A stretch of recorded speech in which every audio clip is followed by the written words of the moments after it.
Welcome to A1 TV Telugu news. ఇవాల్టి bulletin చూద్దాం. Malabar gold and diamonds manufacture కంపెనీని CM Revanth Reddy ప్రారంభించారు. ప్రపంచ ప్రసిద్ధిగాంచిన మలబార్ మహేశ్వరం నియోజకవర్గంలో స్థాపించడం తమకు చాలా సంతోషంగా ఉందని, దీనివలన నిరుద్యోగులకు ఉద్యోగ కల్పన సాధ్యమవుతుందని, అందుకే కొత్త పరిశ్రమలకు తాము శ్రీకారం చుడుతున్నామని వారు పేర్కొన్నారు.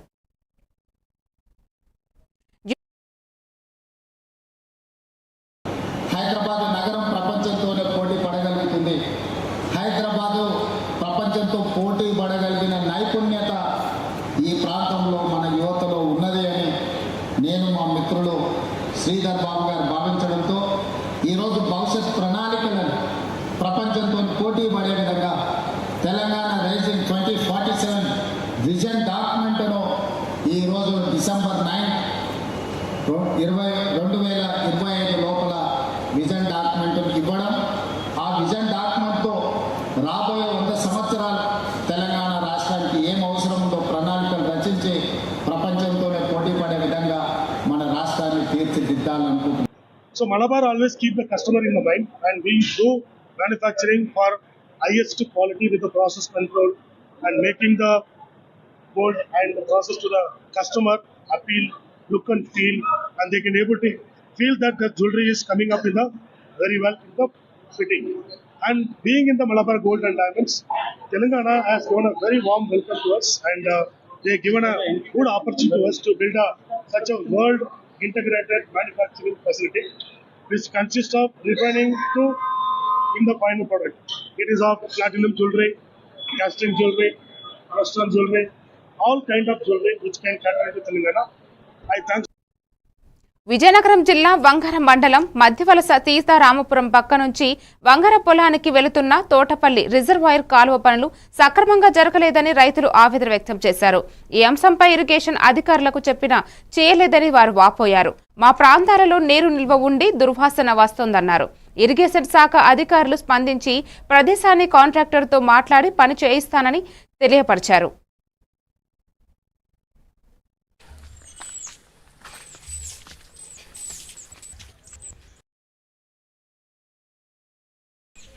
మాది విజయనగరం జిల్లా వంగర మండలం ఎం సీతారాంపురం.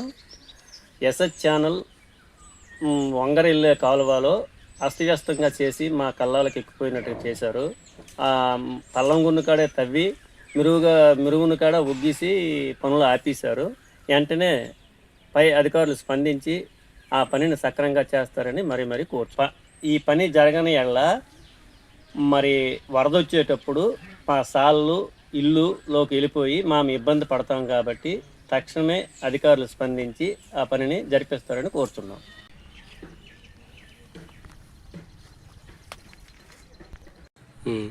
ఒగిసాం.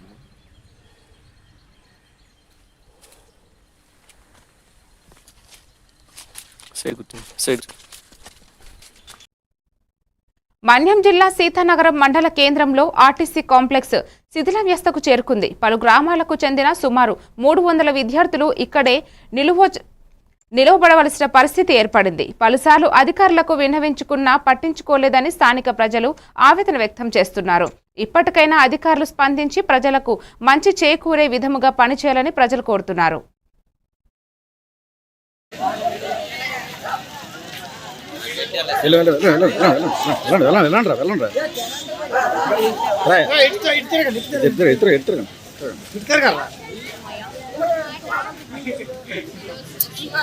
బాగు చేయడానికి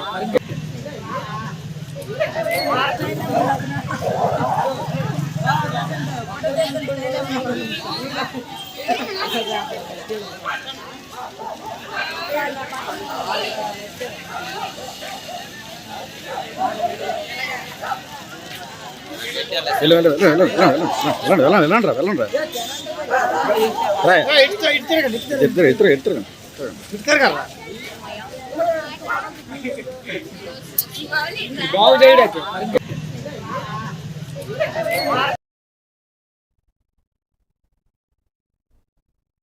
పార్వతీపురంలో పోలీస్ శాఖ ఆధ్వర్యంలో నిర్మించిన పెట్రోల్ బంకును డీఐజీ గోపినాథ్ జట్టి, ఎస్పీ మాధవరెడ్డి కలిసి సంయుక్తంగా ప్రారంభించారు. పోలీసు శాఖకు మౌలిక వసతులు లేకపోవడంతో ప్రభుత్వ సహాయంతో జిల్లాలో 40 ద్విచక్ర వాహనాలను పోలీసు సిబ్బందికి అందజేశారు. పరిసర ప్రాంతాలలో నిఘా పెట్టి అనుమానితులు ఉంటే పోలీసులకు తెలియపరచాలని స్థానిక ప్రజలకు సూచన చేశారు.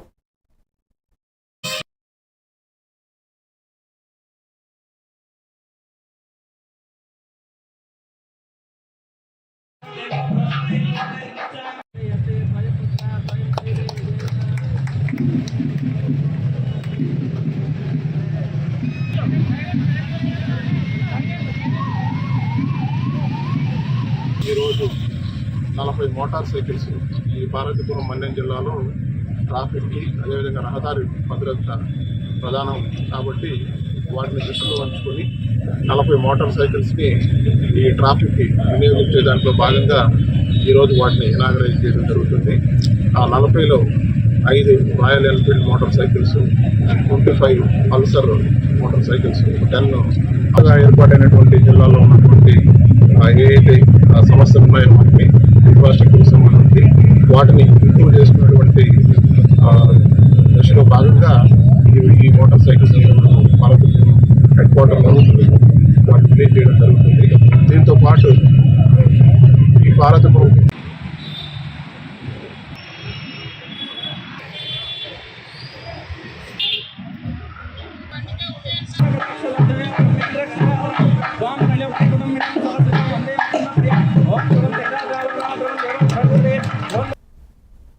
టీడీపీ ప్రతిష్టాత్మకంగా ప్రారంభించిన సూపర్ పాలనలో తొలి అడుగు కార్యక్రమంలో భాగంగా ఓదూరు, నర్సరాపురంపేట, చోడవరం, యనమదల, కందూరు గ్రామాల్లో మంత్రి వాసంశెట్టి సుభాష్ గ్రామ పర్యటనలో పాల్గొన్నారు.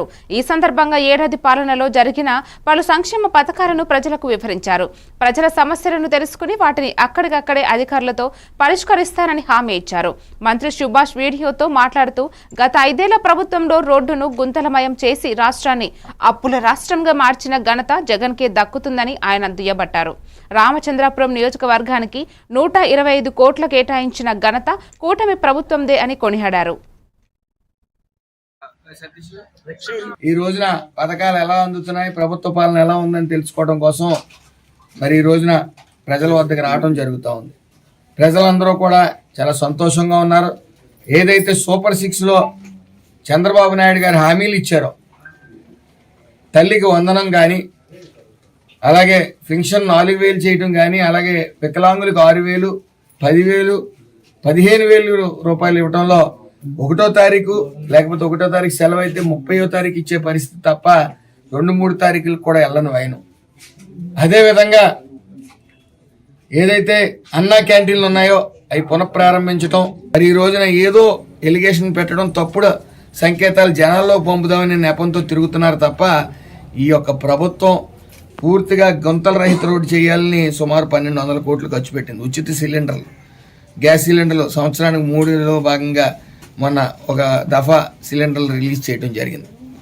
ఇలాగే ఏదైతే ఉచిత మహిళలకు బస్సు ఉందో అది ఆగస్టు 15 రిలీజ్ చేస్తున్నారు. అదే రోజున ఆటో కార్మికులకి ఎవరైతే దీనివల్ల నష్టపోతున్నారో వాళ్ళకి 15,000 రూపాయలు కూడా ఇవ్వడం జరుగుతుంది. ఇలాగే ఎంఎస్ఎంఈ కార్యక్రమాలు, ఏదైతే ప్రతి ఇంటికో పారిశ్రామికవేత్త రావాలి, ఏటా 1,75,000 మంది మహిళలకి ఉపాధి కల్పించాలనే నెపంతో చంద్రబాబు నాయుడు గారు, పవన్ కళ్యాణ్ గారు, లోకేష్ గారు కృషి చేస్తా ఉన్నారు.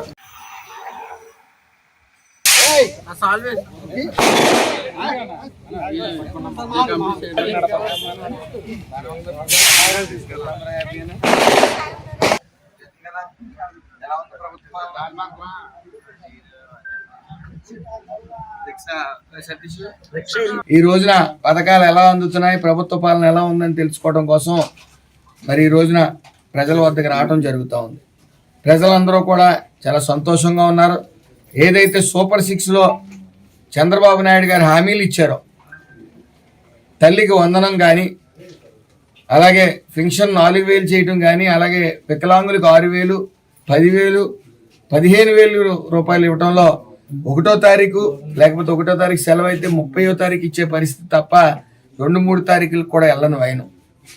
అదేవిధంగా ఏదైతే అన్నా క్యాంటీన్లు ఉన్నాయో అవి పునఃప్రారంభించడం, మరి ఈ రోజున ఏదో ఎలిగేషన్ పెట్టడం, తప్పుడు సంకేతాలు జనాల్లో పంపుదామని నెపంతో తిరుగుతున్నారు తప్ప ఈ యొక్క ప్రభుత్వం పూర్తిగా గుంతల రహిత రోడ్డు చేయాలని సుమారు 1200 కోట్లు ఖర్చు పెట్టింది. ఉచిత సిలిండర్లు, గ్యాస్ సిలిండర్లు సంవత్సరానికి 3లో భాగంగా మొన్న ప్రజలకు విద్య, వైద్యం, వ్యవసాయ రంగాల్లో నాణ్యమైన సేవలు అందించేందుకు పటిష్ట చర్యలు తీసుకోవాలని నిర్మల్ జిల్లా కలెక్టర్ అభిలాష్ అభినవ్ అధికారులను ఆదేశించారు. లక్ష్మణ్ చంద మండపంలో ఆకస్మిక తనిఖీ నిర్వహించారు. ప్రభుత్వ ఆసుపత్రి, పాఠశాలలు, అంగన్వాడీలు, ఎరువుల దుకాణాలను పరిశీలించారు. ప్రాథమిక ఆరోగ్య కేంద్రాన్ని తనిఖీ చేసిన కలెక్టర్ రోగులకు మెరుగైన వైద్యం అందించేందుకు అవసరమైన సదుపాయాలు, మందులు అందుబాటులో ఉంచాలని అన్నారు. అనంతరం జడ్పీ హైస్కూల్ సందర్శించి ఉపాధ్యాయులు హాజరు విద్యార్థుల విద్యాస్థాయి అంశాలపై ఆరా తీశారు. ఈ కార్యక్రమంలో జిల్లా DEO Ramarao, DMHO Rajender, agriculture అధికారి అంజీ ప్రసాద్, మండల ప్రత్యేక అధికారి అంబాజీ, తహసీల్దార్ సరిత, ఎంపీడీఓ రాధా రాథోడ్, ఎంఈఓ అశోక్ వర్మ, సంబంధిత శాఖల అధికారులు తదితరులు పాల్గొన్నారు.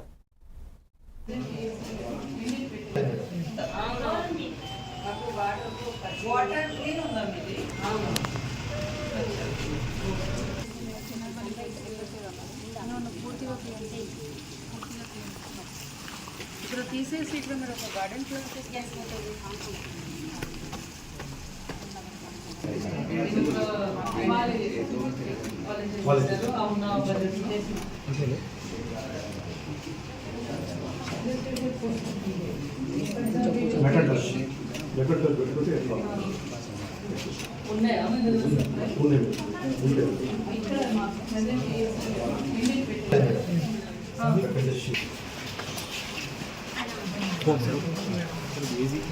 మామూలుగా కూడా మీరు ఇది ఎంత ప్రాపర్ గా పెడుతున్నారా?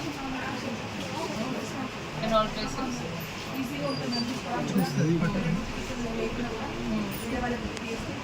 చేసేస్తారు.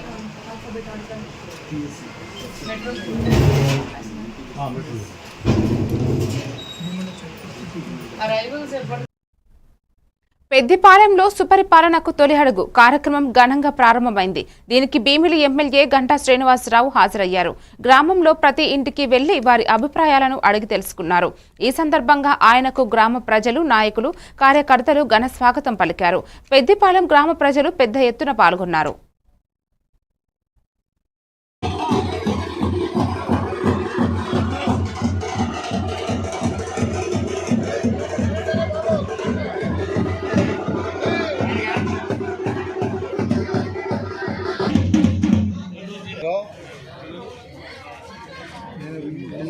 ఇంకా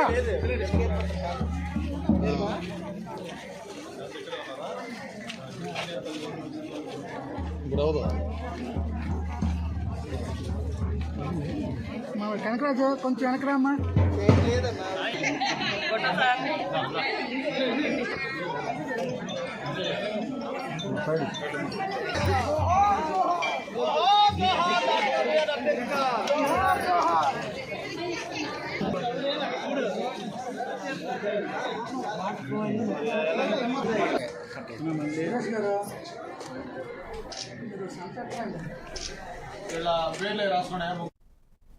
ఆదిలాబాద్ నియోజకవర్గం జైనత్ మండల కేంద్రంలోని ప్రాథమిక వ్యవసాయ సహకార సంఘంని జిల్లా కలెక్టర్ రాజశ్రీ షా ఆకస్మికంగా సందర్శించి ఫర్టిలైజర్స్ స్టాక్ను పరిశీలించారు. ఎరువులు ప్రస్తుతం నిల్వ ఉన్న యూరియా, డీఏపీని రైతులకు ఎలాంటి ఇబ్బందులు లేకుండా సకాలంలో పంపిణీ చేయాలని అధికారులకు ఆదేశించారు.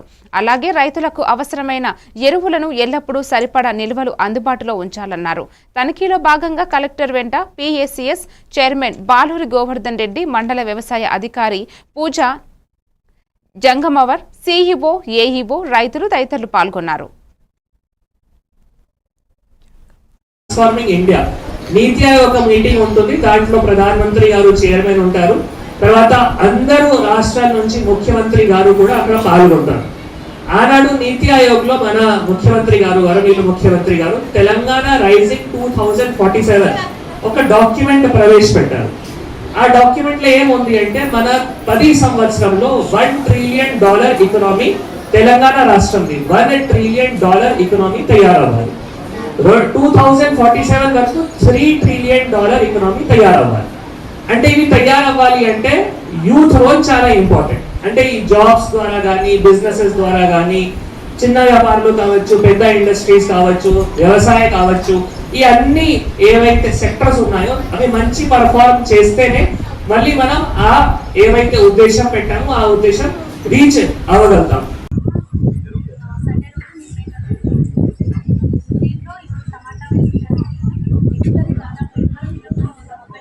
అంటే మీ అందరికీ తెలుసు ప్రజల ఆశలు ఆకాంక్షలకు అనుగుణంగా ఎన్డీఏ కూటమి ప్రభుత్వ సుపరిపాలనలో తొలి అడుగు పూర్తి చేసుకుంది అని రాష్ట్ర దేవాదాయ శాఖ మంత్రి ఆనం రామనారాయణ రెడ్డి అన్నారు. సీఎం చంద్రబాబు నాయకత్వంలోని తమ ప్రభుత్వం దృష్టి పెట్టిందన్నారు. రేపటి నుంచి 30 రోజుల పాటు ఇంటింటికి తిరిగి ఈ ఏడాదిలో తమ ప్రభుత్వ హయాంలో చేపట్టిన సంక్షేమ అభివృద్ధి కార్యక్రమాలను ప్రజలకు వివరిస్తామన్నారు. మన నియోజకవర్గంలో, ఆత్మకూరు నియోజకవర్గంలో 278 బూతులు ఉన్నాయి. 278 బూతులకి బూత్ కన్వీనర్లు ఉన్నారు, మా పార్టీకి కో కన్వీనర్లు ఉన్నారు, మా యూనిట్లు ఉన్నాయి. పార్టీ పరంగా యూనిట్లకు కూడా కన్వీనర్లు, కో కన్వీనర్లు, క్లస్టర్లు ఉన్నాయి. క్లస్టర్లకు సంబంధించి కన్వీనర్లు, కో కన్వీనర్లు ఉన్నారు. ప్రతి మండలానికి కూడా పార్టీ కమిటీ ఉంది, అనుబంధ కమిటీలు ఉన్నాయి. ప్రతి గ్రామంలో కూడా పార్టీ కమిటీ ఉంది, అనుబంధ కమిటీలు ఉంది. కాబట్టి ప్రతి ఇల్లు తిరగడానికి మాకు ఎలాంటి ఇబ్బంది లేదు. తప్పనిసరిగా కూటమి నాయకత్వంలో ఉన్నటువంటి కార్యకర్త మొదలు నాయకుల వరకు అందరూ ఈ యొక్క కుటుంబాలను కలిసి వాళ్ళకి అన్ని విషయాలను చెప్పి వాళ్ళ ఆమోదం తీసుకునేటువంటి విధానంలో ఇవాళ కూటమి పార్టీలు కానీ ప్రభుత్వం కానీ పనిచేస్తుంది. కాబట్టి ఈరోజు ఇవన్నీ కూడా చూస్తే మరి సుపరిపాలనలో తొలి అడుగు అంటే 1 సంవత్సరం గడిచింది, 1 అడుగు పూర్తయింది, 2వ అడుగు వేయడానికి మేము సిద్ధంగా ఉన్నాం. తొలి అడుగులో ఏం చేసాం, 2వ అడుగులో ఏం చేయబోతున్నాం అనేది ప్రజల ముందు పెట్టాలి అనేటువంటిదే ప్రజాస్వామ్యయుతంగా, బాధ్యతాయుతంగా, రాజ్యాంగబద్ధంగా పరిపాలన సాగిస్తున్నామని చెప్పడానికి ఇదొక ఉదాహరణ. మరొక విషయం, ఏవైతే సూపర్ 6లో చెప్పాము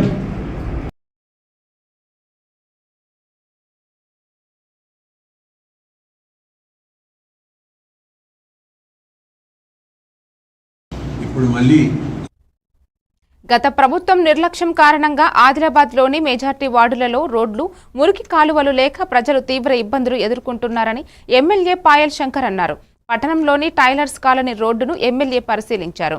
ఈ సందర్భంగా స్థానికంగా నెలకొన్న సమస్యలను ఎమ్మెల్యే దృష్టికి కాలనీవాసులు తీసుకెళ్లారు. సానుకూలంగా స్పందించిన ఎమ్మెల్యే రోడ్లు, వార్డుల అభివృద్ధితో పాటు మౌలిక సదుపాయాల కల్పనకు తన వంతు కృషి చేస్తానని ఎమ్మెల్యే హామీ ఇచ్చారు.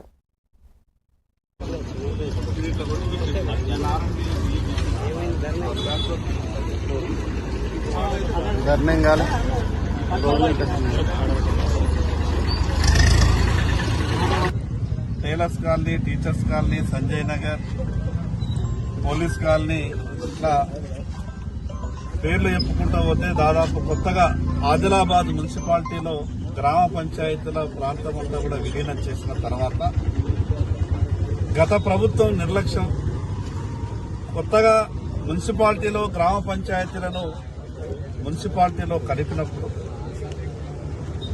అక్కడ వాళ్లకు మౌలికమైనటువంటి సదుపాయాల మీద ఒక మాస్టర్ ప్లాన్ తయారు కావాలి. కానీ కేవలం గొప్పలు చెప్పుకునే విధంగా గ్రామ పంచాయతీలను మున్సిపాలిటీలో కలిపేసారు. కానీ మున్సిపాలిటీలో కలిసిన తర్వాత ఆయా వార్డులలో ఏమాత్రం కూడా అభివృద్ధి కాక ప్రజలు నానా ఇబ్బందులు పడ్డారు. గ్రామ పంచాయతీలో ఉన్నటువంటి ప్రజలంతా కూడా గొప్పగా ఆశపడ్డారు. మున్సిపాలిటీలో కలిసిన తర్వాత మాకు మౌలిక సదుపాయాలు మెరుగైతాయేమో, గ్రామ పంచాయతీల కన్నా ఎక్కువ సర్వీస్ దొరుకుతుందేమో ఆశపడ్డారు. కానీ గ్రామ పంచాయతీల నుంచి మున్సిపాలిటీకి వచ్చిన తర్వాత ఈరోజు చాలా వార్డుల్లో ప్రజలు నరకమే అనుభవిస్తున్నటువంటి పరిస్థితి కనిపిస్తోంది. జైనత్ మండలంలోని జామిని ప్రాథమికోన్నత పాఠశాలలో కలెక్టర్ ఆదేశానుసారంగా జూలై 3 నుండి ఆరోగ్య పాఠశాల ప్రారంభించారు.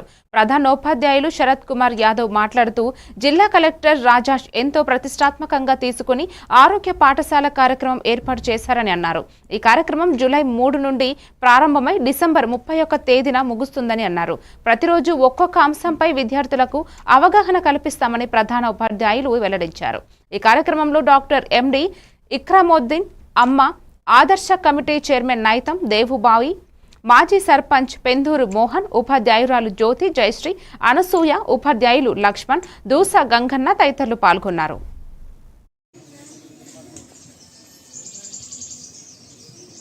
ఈరోజు ఏ కార్యక్రమం? ఆరోగ్య పాఠశాల కార్యక్రమాన్ని మనం ప్రారంభించుకోబోతున్నాం. కాబట్టి మీరందరూ కూడా చెప్పలు కొట్టండి ఒకసారి. ఎందుకంటే అందరం ఆరోగ్యంగా ఉంటే పాఠశాల ఆరోగ్యకరంగా ఉంటుంది. మీరందరూ చదువులో మంచి ముందంజలో ఉంటారు. మరి రోజు కూడా మనం ప్రతిరోజు 9:15 నుంచి 9:35 వరకు ఏ కార్యక్రమం? ఆరోగ్య పాఠశాల కార్యక్రమాన్ని మనం ప్రారంభించుకోబోతున్నాం. కాబట్టి మీరందరూ కూడా చెప్పలు కొట్టండి ఒకసారి. ఎందుకంటే అందరం ఆరోగ్యంగా ఉంటే పాఠశాల ఆరోగ్యకరంగా ఉంటుంది. మీరందరూ చదువులో మంచి ముందంజలో ఉంటారు. మరి రోజు కూడా మనం ప్రతిరోజు 9:15 నుంచి 9:35 వరకు.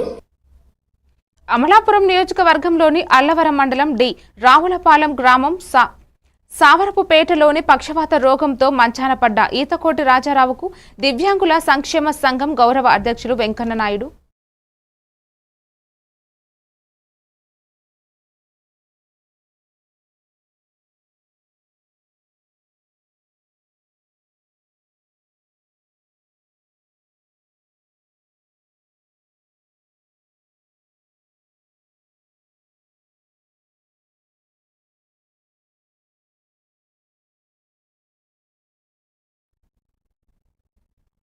విజయనగరం టౌన్లోని జిల్లా వైసీపీ విస్తృత స్థాయి సమావేశం నగరంలోని జగన్నాథ ఫంక్షన్ హాల్ నందు జరగనుంది. మజ్జి శ్రీనివాసరావు జిల్లా ప్రజా పరిషత్ చైర్పర్సన్ అధ్యక్షతన నిర్వహించనున్నారు.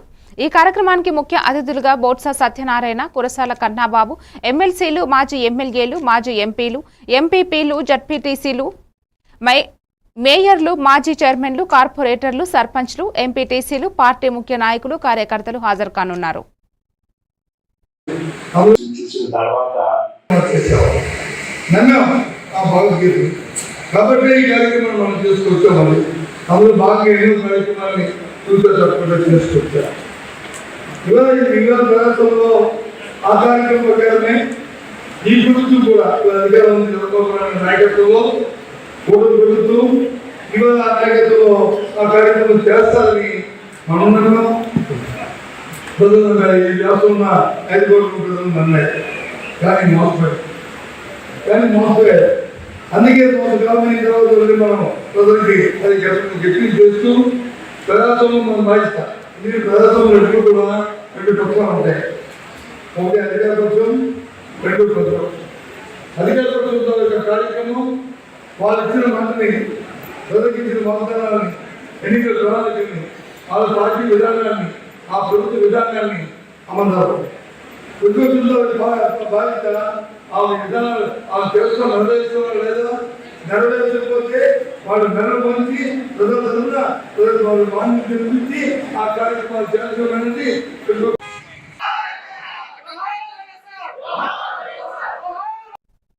మరిన్ని అప్డేట్స్ తో మళ్ళీ కలుద్దాం. Keep watching A1 TV Telugu news.